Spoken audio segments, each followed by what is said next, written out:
¿Cómo están, hermanos? Buenos días a todos y a todas. ¿Cómo están? Un gusto verles. Quiero agradecer a Ricardo, al pastor Ricardo, por la oportunidad nuevamente, por la confianza. Ricardo me mandó un mensaje una semana después de que había predicado la parábola de los labradores malvados. Y me dijo: estoy pensando que sigamos la serie de las parábolas al Antiguo Testamento. Lo cual me sorprendió gratamente porque, que yo recuerde, nunca había escuchado yo que se predicara en una iglesia parábolas en el Antiguo Testamento. De hecho, pensándolo bien, casi no predicamos mucho del Antiguo Testamento. Y si predicamos del Antiguo Testamento, privilegiamos los Salmos, la narrativa de repente, Génesis. Pero hay un segmento, hay una sección importantísima en el Antiguo Testamento que no solemos predicar muy a menudo. Y son precisamente los profetas. No es fácil predicar de los profetas, no estamos acostumbrados de predicar a los profetas. Y no es fácil escuchar el mensaje de los profetas. Así que acepté el desafío con la confianza del Señor, porque en esa predicación de la parábola de Jesús, de los labradores malvados, yo hice una alusión a otra parábola en el Antiguo Testamento, que es la parábola que nos convoca hoy. Así que yo mismo me metí en problemas, ¿verdad? Hay que tener cuidado con lo que uno predica, porque luego le puede salir, como dice el dicho, el tiro por la culata. Pero es un privilegio para mí, pero voy a pedir que me acompañe en oración, porque creo que yo necesito la oración suya y todos necesitamos encomendarnos a nuestro Dios y que el Espíritu Santo nos ayude y nos dirija. Padre, te damos gracias por tu palabra completa, todo el consejo tuyo, incluyendo los profetas, y quizás sobre todo en estos días difíciles, los profetas. Es un consejo importante a escuchar, a recibir. Que podamos recibirlo con un corazón dispuesto, con un corazón receptivo, abierto, con una mente abierta. Y que los dichos de mi boca, Señor, y la meditación de mi corazón, como dice el salmista, sean gratos delante de ti. Ayúdame a exponer tu palabra con claridad. En el nombre de Jesús oramos. Amén. Recuerdo que hace mucho tiempo, cuando yo era estudiante del seminario en el siglo pasado, Nelson Morales era mi profesor de griego, que está acá, Nelson. Que también Nelson y Zenia, por cierto, fueron nuestros consejeros. Muchos de ustedes no sabían, consejeros prematrimoniales. Pero aquí estamos todavía, Nelson, así que tienen buena mano. Pero hace muchos años, siendo yo estudiante soltero allá en Ceteca, tenía un compañero, cuyo nombre no voy a recordar, que en tiempos de seminario tenía este compañero, este amigo, que constantemente se quejaba con Dios y constantemente él iba con nosotros y decía que estaba peleado con Dios, que estaba enojado con Dios. Porque pensaba que Dios le había fallado de alguna u otra manera. Y él se sentía en una ocasión especialmente enojado con Dios cuando su prometida rompió con él de pronto y entonces él le reclamaba a Dios. Y decía: estoy peleado con Dios, estoy enojado con Dios. A veces podemos sentirnos así y a veces podemos tener motivos de mayor peso que los de este amigo. Sin embargo, algo que a mí me ha llamado la atención siempre de los profetas es que ellos, sin negar esta sensación muy humana, nos comunican otra verdad, que es lo opuesto, lo contrario. Y es que es Dios, según los profetas, quien tiene razones de peso para estar enojado muchas veces con su pueblo. Es Él el que se siente o se ha sentido traicionado una y otra vez. No era Dios sino Israel el que había sido infiel una y otra vez al irse en pos de otros dioses.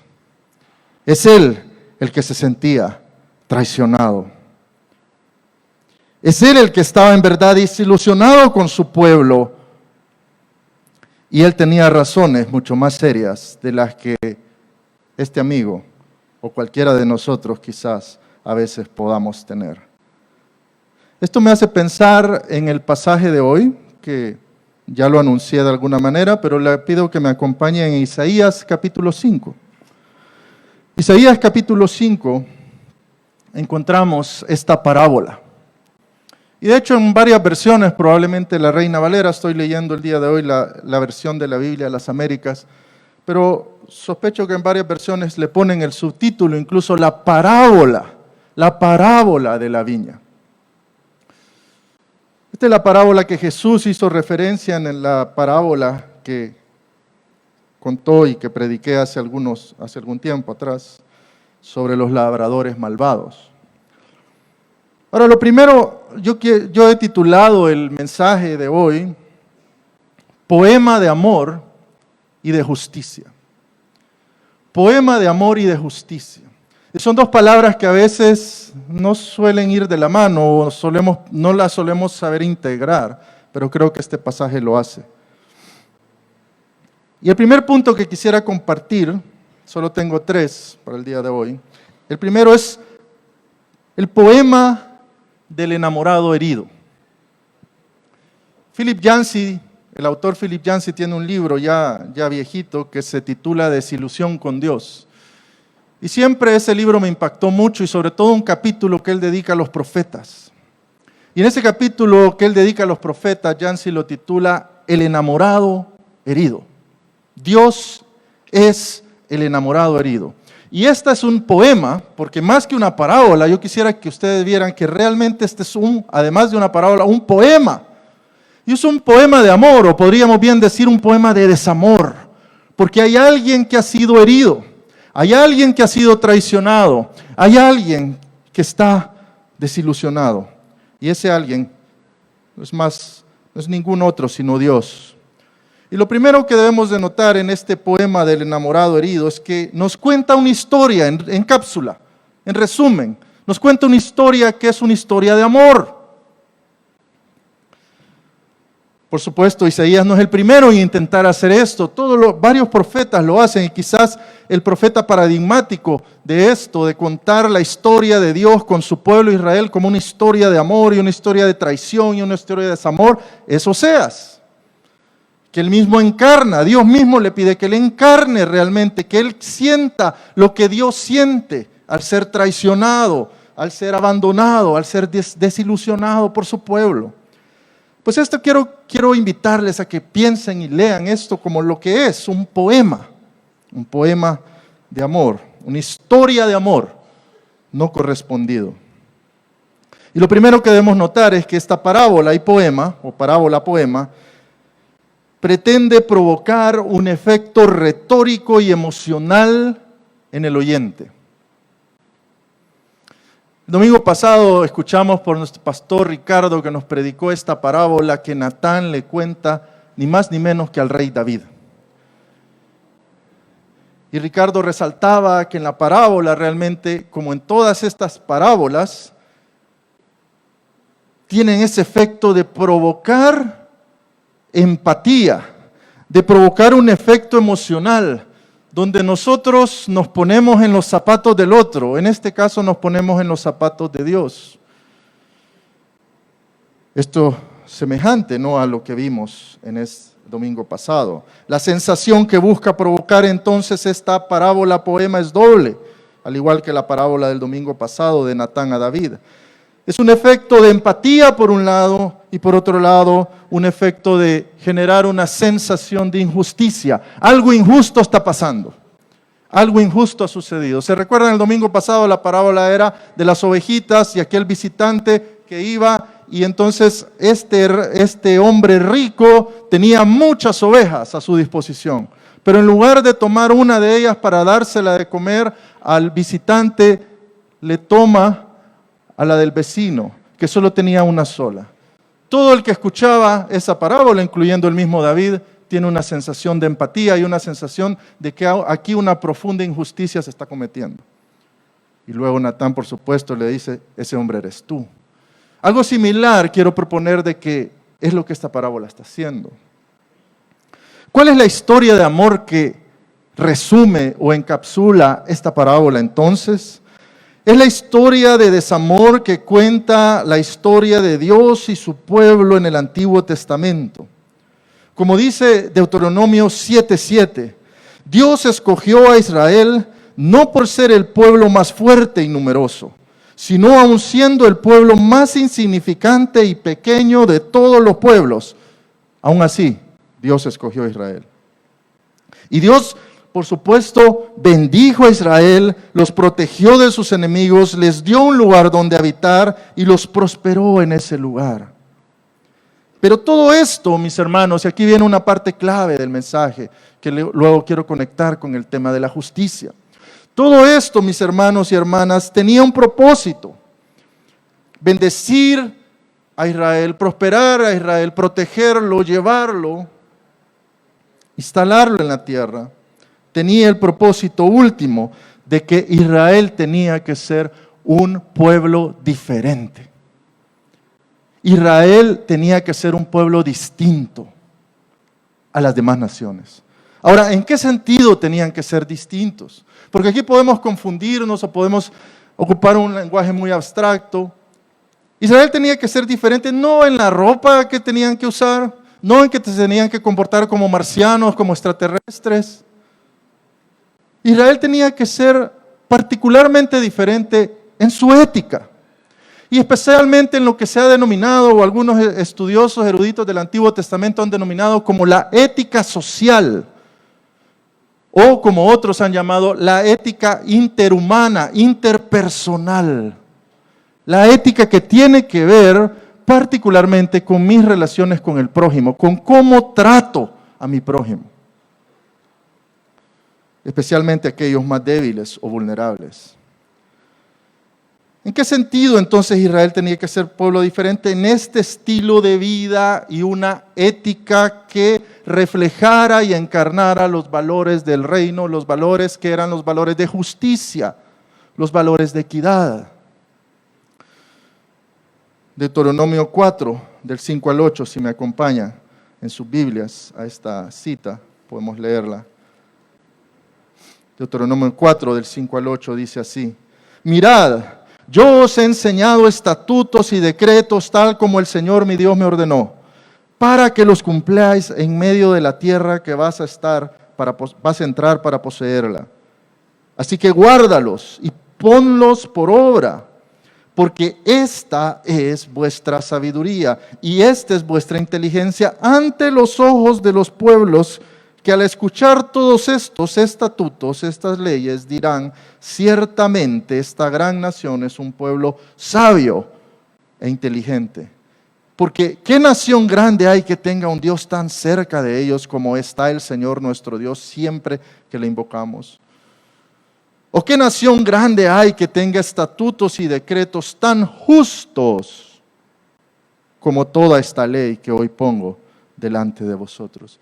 Si ustedes notan aquí en este pasaje de Deuteronomio está el corazón de la ética del pueblo de Dios y el corazón de la ley. Ellos tenían que encarnar y ser ese pueblo diferente, porque las demás naciones alrededor iban a estar viendo a Israel. Iban a estar viendo, iban a estar observando cómo se comportaban los reyes, los líderes, los príncipes, los gobernantes. ¿Actuaban igual que las demás naciones? ¿Que los líderes de las demás naciones? ¿O había un liderazgo diferente, distintivo, en el cual particularmente se resaltaba esta ética social, estos valores como la justicia? ¿Cómo se comportaba el pueblo?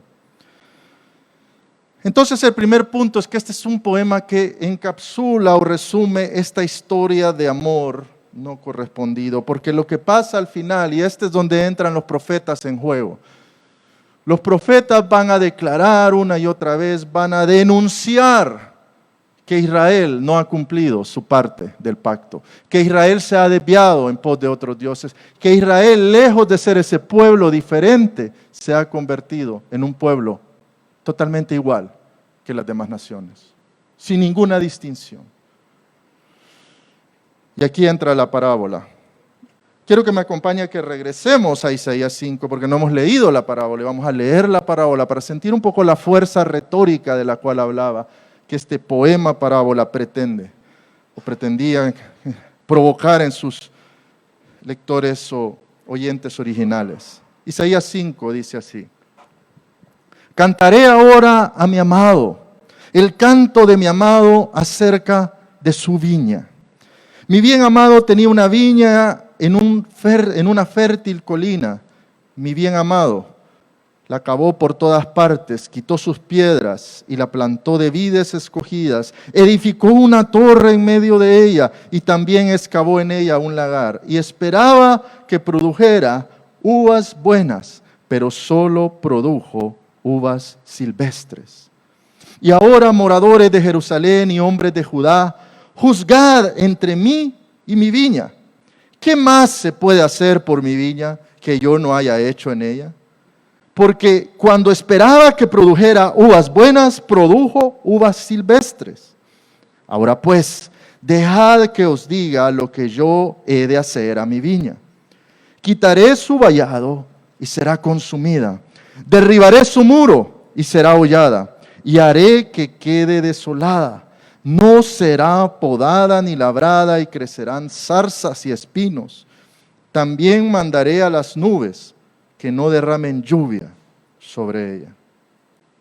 Y el versículo 7, que es una especie de conclusión, el profeta identifica quién es la viña y quién es el Señor de la viña.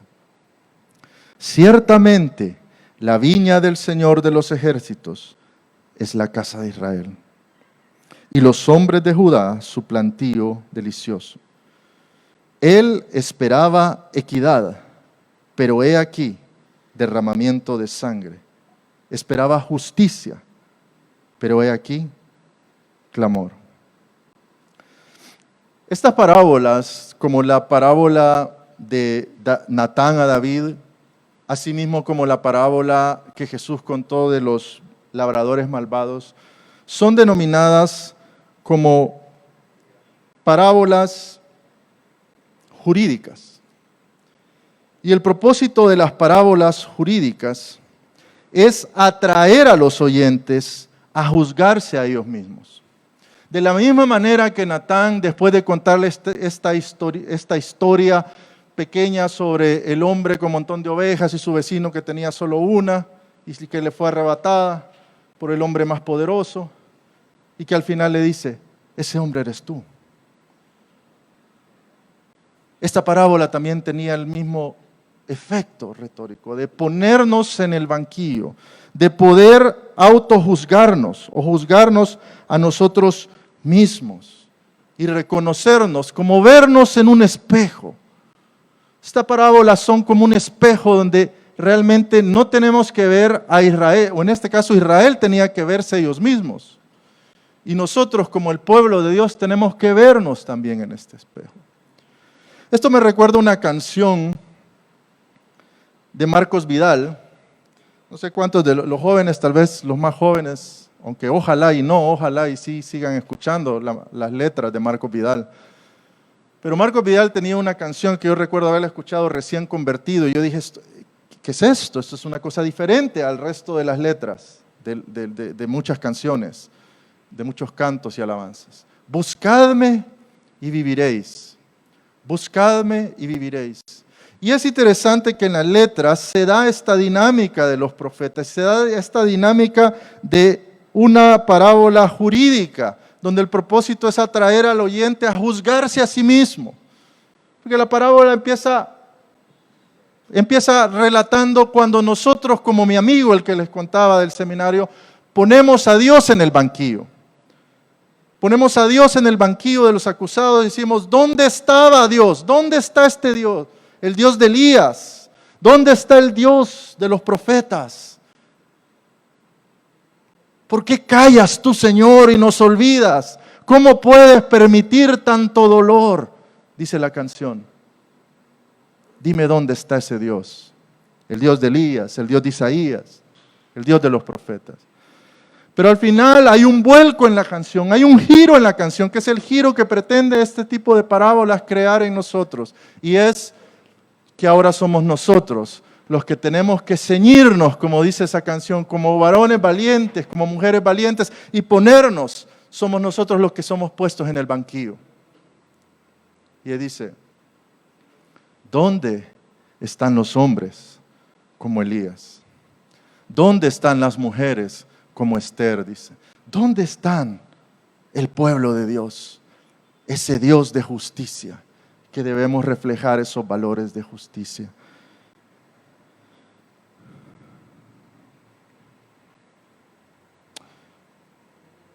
El último punto con el que quiero terminar es precisamente hablando de cuál era el fruto que Dios esperaba, el Señor de la viña esperaba. Miren cómo cuenta, la viña es Israel, y Él había protegido y cuidado y preservado y bendecido a la viña de gran manera. Pero Él se desilusionó, se frustró. ¿Por qué? Porque la viña no había dado el fruto esperado. ¿Y cuál era ese fruto esperado? Y al final la parábola lo dice claramente. Aquí no hay donde perderse, mis hermanos y hermanas. Y es por eso que yo decía al principio que esa parábola es una parábola difícil de predicar y de escuchar. Porque no nos deja opción a dónde hacernos. Ciertamente la viña del Señor de los ejércitos es la casa de Israel. Dios esperaba de ellos equidad y aquí derramamiento de sangre. Esperaba justicia, pero aquí clamor. El fruto ausente, el fruto esperado y que no estaba, que Dios esperaba de Israel, su pueblo, y que sigue esperando hoy, déjenme decir, hoy de su pueblo, la iglesia, es el fruto de la justicia. Ahora, ¿por qué la justicia? ¿Por qué la justicia es tan importante? Ya vimos que la forma en que Israel debía ser un pueblo diferente, dije hace un momento, un pueblo distinto al resto de las naciones, era a través de ser un pueblo el cual encarnara y practicara leyes justas que trataran con justicia, con equidad, con igualdad al prójimo, especialmente a los más vulnerables, a los menos favorecidos o los más débiles. Por ejemplo, la legislación de Israel contemplaba leyes a favor de las viudas y los huérfanos. Todavía nosotros hoy en día, cada Santa Cena, cada domingo de Santa Cena, levantamos una ofrenda ¿para quiénes? Para las viudas, una ofrenda especial. Ahora, ¿de dónde viene el contexto y por qué esa mención que se repite una y otra vez en la ley de Deuteronomio, en las leyes de la Torá? ¿Por qué esa preocupación por las viudas y los huérfanos? Y esto tiene que ver con un dato histórico, muy sencillo. En aquel entonces había muchas guerras, y en las guerras salían los hombres, los varones, y muchos de ellos no regresaban a casa. Morían en la guerra, morían por la espada. Por esta razón habían muchas viudas y había muchos huérfanos. Y las viudas y los huérfanos entonces eran un sector representativo, no el único, pero era un sector representativo que representaba a los más vulnerables de la sociedad, los más desamparados, los más desprotegidos. No tenían quien velara por ellos. Y por eso Dios estipula específicamente leyes a favor de ellos, viudas y huérfanos. Y agrega también los inmigrantes, interesantemente. Éxodo 22, por ejemplo, del 22 al 24 dice: a la viuda y al huérfano no afligiréis. Si lo afliges y él clama a mí, ciertamente yo escucharé su clamor. Deuteronomio 10, 17 y 18 dice: porque el Señor vuestro Dios es Dios de dioses y Señor de señores, que no hace acepción de personas ni acepta soborno. Él hace justicia al huérfano y a la viuda y muestra su amor para con el extranjero, dándole pan y vestido. Y por si alguien se pregunta y se dice: mire, hermano Gerardo, pero todo esto que usted nos está diciendo es pura ley del Antiguo Testamento y nosotros estamos ya en la gracia. El Nuevo Testamento es otra cosa. Aquí tenemos un experto en Santiago que no nos va a dejar Santiago, capítulo 1, 27 dice: la religión pura y sin mancha delante de nuestro Dios y Padre es esta: visitar a los huérfanos y a las viudas en sus aflicciones. Y de una vez por todas, hermanos, yo quisiera sugerirles con el amor del Señor que debemos dejar de hacer esas dicotomías falsas, esas distinciones falsas entre el Dios del Antiguo Testamento, solo ley, y el Dios del Nuevo Testamento, amor, gracia, y la ley ya no aplica. Hermanos, tenemos que entender que aunque hubo una reinterpretación de la ley, empezando por Jesús y luego los apóstoles, Pablo, etc., la ley, el mismo Jesús dijo: yo no he venido a abrogar la ley, he venido a cumplirla, he venido a darle su pleno cumplimiento.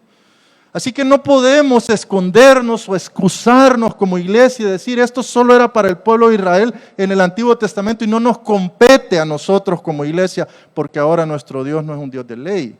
Debemos de revisar nuestra teología de la ley y de la gracia y romper de una vez por todas con dualidades o dicotomías falsas. Santiago, por lo menos, no nos permite hacer eso. La justicia es importante también, hermanos, y aquí quiero romper una idea también un poquito, cuestionar un poquito una idea que a veces predomina en muchos contextos eclesiales, evangélicos. La justicia es sumamente importante para la adoración. De hecho, de acuerdo a los profetas como el mismo Isaías, nuestra adoración puede quedar invalidada si no va acompañada con actos o acciones de justicia a nuestro prójimo. Y eso es todo lo que dice Isaías 1, que no es el pasaje que nos convoca. Pero en Isaías 1, por ejemplo, en el versículo, solo voy a citar rápidamente por tiempo. Si usted lee todo el capítulo 1, es un capítulo devastador, es un capítulo tremendo, donde Isaías está diciéndole de parte de Dios a su pueblo Israel: estoy hastiado, estoy cansado, estoy hasta aquí de vuestras ofrendas, de vuestra adoración, de vuestras alabanzas, de vuestro holocausto. No quiero más, no quiero saber más. Y uno se pregunta: ¿pero acaso Dios no mandó estas cosas para que su pueblo las hiciera en obediencia? Pero el problema no era la adoración en sí. No es que la adoración no fuera buena, no es que le faltaban sacrificios, no es que los sacrificios fueran defectuosos, ni mucho menos. El problema era que hacía falta algo. Esa adoración no estaba acompañada de algo esencial para la vida de adoración del pueblo de Dios. Y esto lo vemos en el versículo 16 y 17 del capítulo 1 de Isaías. Lavaos y limpiaos. Quitad la maldad de vuestras obras delante de mis ojos. Y luego dice: cesad de hacer el mal y buscad, aprended a hacer el bien. Ahora, si el texto nos dejara así, nos dejara hasta acá, nosotros podríamos llenar, como dicen, llenar los espacios en blanco, ¿verdad? Llenar el examen, ¿verdad? Los espacios en blanco con cualquier cosa que nos ocurra. ¿Qué significa o qué quiere decir el profeta de parte de Dios cuando dice: dejen de hacer lo malo y aprendan a hacer lo bueno? Bueno, ir a la iglesia, leer la Biblia, hacer mi devocional, orar, y todas estas cosas no son malas, son cosas buenas, son cosas buenísimas, de hecho esenciales, importantísimas. Pero no está hablando de eso el profeta. Cuando él les dice: dejen de hacer lo malo y aprendan a hacer lo bueno, le pone nombre y apellido. Y no nos deja otra vez, no nos deja excusa. Es algo muy concreto. Dice: buscad, repita conmigo, buscad, ¿qué? La justicia. Buscad la justicia. Porque esto era precisamente lo que estaba pasando. Este era el problema. No era la adoración, no era que estaban cantando desafinados, no era que no estaba el grupo de alabanza con toda la música, no era que las letras eran heréticas, no tenía nada que ver con eso. Es la ausencia de justicia. La adoración que no va acompañada con acciones de justicia, con acciones que bendicen a mi prójimo, sobre todo aquellos más vulnerables y desprotegidos de la sociedad de Israel. Entonces, esa adoración no le sirve a Dios. Es vana.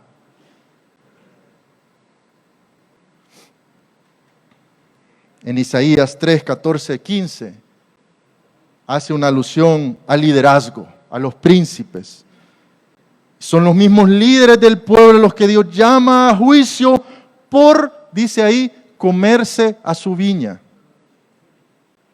Comerse a su viña y oprimir al pobre y al desvalido. Ahora, usted se estará preguntando, bueno, ¿por qué Dios pareciera ser que en la Biblia muestra esa predilección, ese especial cuidado con los débiles, con las viudas, con los huérfanos, con los desfavorecidos? Creo que la mejor ilustración que una vez leí fue esta. Imagínese usted como padre de familia, papá o mamá, y usted tiene varios hijos, por lo menos usted tiene 2 hijos, y usted tiene un hijo grande de unos 15 años, y usted tiene un hijo chiquito de unos 7 años, y de repente el hijo grande empieza a pegarle, a hacerle bullying y pegarle y someter a su hermano menor. ¿Qué haría usted como padre? Usted va a decir, no, yo tengo que ser imparcial. Yo tengo que ser imparcial como padre, lo siento mucho, pero mi amor, yo los amo a los 2 por igual. Y como los amo a los 2 por igual, yo no me voy a meter. Hay que a ver qué pasa, ¿verdad? Que Dios lo ayude. Ningún padre en su sano juicio, ninguna madre en su sano juicio actuaría así. Y no estoy hablando de favoritismos, que ese es otro tema. Pero a veces pensamos, no es que Dios tenga favoritos en la vida. Dios nos ama a todos por igual. El amor de Dios es imparcial. Pero para que el amor de Dios sea verdaderamente imparcial y para que Dios sea verdaderamente un Dios de justicia, un Dios justo, Dios tiene que intervenir en favor de aquel que es más débil, en favor de aquel que no tiene quien le defienda. Estos eran los sectores más vulnerables. En el caso del Antiguo Testamento, las viudas y los huérfanos eran los que estaban en una situación más vulnerable, en una situación donde no tenía quien defendiera por ellos. Y el propósito de la ley, la legislación de Israel y la función de los reyes y de los líderes y de todo el pueblo de Israel era, a diferencia de las demás naciones, poder mostrar la justicia, encarnar la justicia y sobre todo defender a aquellos que no tenían quien los defendiera. Para eso Dios les daba el poder y los privilegios para que defendieran. Por eso es que el pecado de Natán, mis hermanos, la predicación que Ricardo nos predicó el domingo pasado, es un pecado tan escandaloso. No solo por el adulterio y el asesinato indirecto, sino porque él era el rey. Y la función del rey era defender a los más débiles y usar su poder y sus privilegios precisamente para ser el defensor de los más vulnerables. Y David en esa ocasión, en ese episodio triste, él estaba usando su poder no para defender al más débil, sino para beneficiarse él mismo. Esto no era el propósito. Concluyo con algunas aplicaciones para la iglesia. Hubo un famoso pensador que fue el primer compilador, el primero en compilar un canon del Nuevo Testamento. Pero él pasó a la historia no solo por ser el primero en intentar compilar y agrupar un canon del Nuevo Testamento, sino que pasó a la historia tristemente como hereje. Él se llamaba Marción. Ahora, ¿cuál fue el problema de Marción? ¿Cuál fue su error? ¿Por qué fue condenado? Su canon no fue recibido ni aceptado como un canon válido, sino como un canon herético. Marción era un cristiano, pero era un cristiano que había estado siendo influenciado por las ideas del gnosticismo. Y Marción, como resultado de eso, hacía una contraposición entre el Antiguo y el Nuevo Testamento. Entonces, para Marción, como hace un momento dije, todos los pasajes del Nuevo Testamento que sonaban a la ley, que sonaban al Antiguo Testamento, se los echaba. los quitaba, los editaba. Aquí se menciona la ley, antes no, quitémoslo. Entonces usted se imagina y haga la prueba un día en su casa y vea cuántos pasajes tendría, cómo quedaría ese Nuevo Testamento. Sería un Nuevo Testamento bastante mutilado.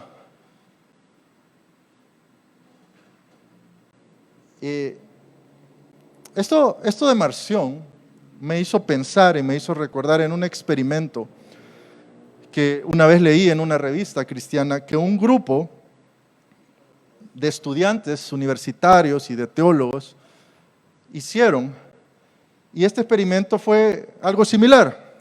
Ellos fueron a la Biblia y fueron a ver todos los pasajes donde aparecía la palabra justicia o sus equivalentes o sus sinónimos, y los recortaron. Quitaron todos los pasajes, a propósito, de eso se trataba el experimento, donde apareciera el término o los equivalentes del término justicia. ¿Cómo creen que quedó esa Biblia? Hermanos, no me crean a mí, pero quedó igual o peor que la de Marción. La justicia es un término central.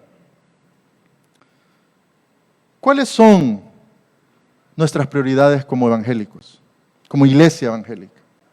¿Es la justicia y la justicia que tiene que ver con nuestro prójimo, la justicia interpersonal? ¿Es una de ellas? Hace algunos años recuerdo haber leído un artículo muy poderoso que escribió el doctor y profesor de CETECA, Gary Williams, en un libro como homenaje al doctor Emilio Antonio Núñez. Y el título de este artículo que Gary Williams escribió se llama La justicia seguirás, prioridades bíblicas y prioridades evangélicas. Y la tesis de Williams en este artículo o capítulo básicamente es que nosotros hemos tergiversado un poco las prioridades y que muchas veces nuestras prioridades como iglesia evangélica, hablando en temas como la adoración y la misión de la iglesia y la vida de la iglesia, no son necesariamente las prioridades bíblicas. Y por supuesto no son necesariamente las prioridades de los profetas como Isaías y otros profetas.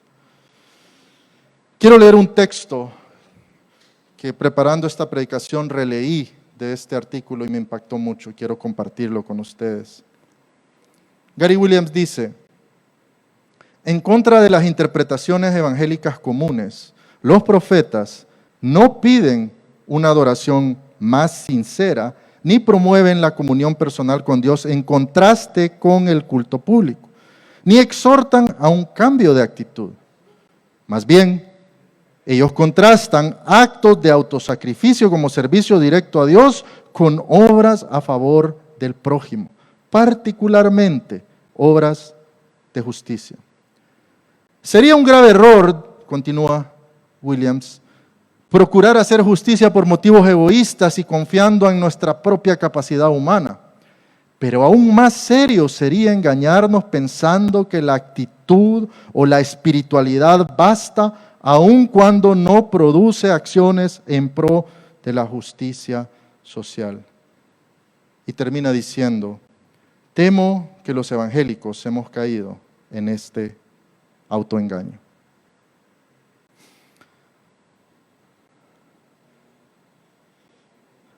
¿Existe una labor de denuncia de parte de la iglesia hoy? ¿Saben que los profetas eran llamados la conciencia social de Israel? Es un término que se usaba para referirse a la labor de los profetas, la conciencia social de Israel. ¿Es la iglesia hoy la conciencia social de Guatemala? Pero esto me lleva a otra pregunta más difícil, porque no se trata simplemente de hacer denuncias por denuncias o de hacer denuncias verbales por aquí y por allá. La siguiente pregunta más difícil es: ¿tenemos autoridad ética y moral para denunciar las injusticias que vemos se acometen día a día en nuestra sociedad? ¿O estamos también tolerando injusticias dentro de nuestras cuatro paredes? Como pueblo de Dios, mis hermanos y hermanas, Somos llamados a ser un pueblo distinto, pero no en la ropa, no en el vestimenta, no en la manera de hablar, pero en la manera en que nos conducimos y en la ética y sobre todo aquella ética que tiene que ver con el prójimo, una ética interpersonal. Somos llamados a ser pueblo diferente donde se practican valores éticos de justicia y esto se debe ver reflejado en la manera en que tratamos a nuestro prójimo, particularmente a aquellos más vulnerables.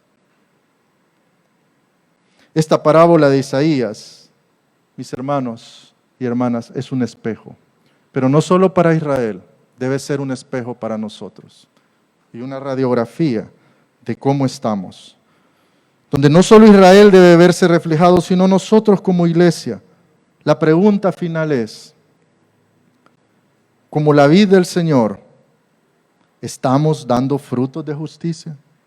Si no es así, nuestro Señor, al igual que Israel, nos pondrá en el banquillo, nos llamará a juicio y a rendir cuentas. Que el Señor nos ayude a todos.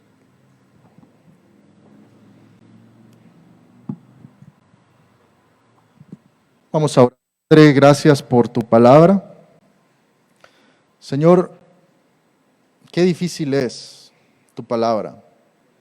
Tu palabra es bálsamo, pero también tu palabra es una espada de doble filo.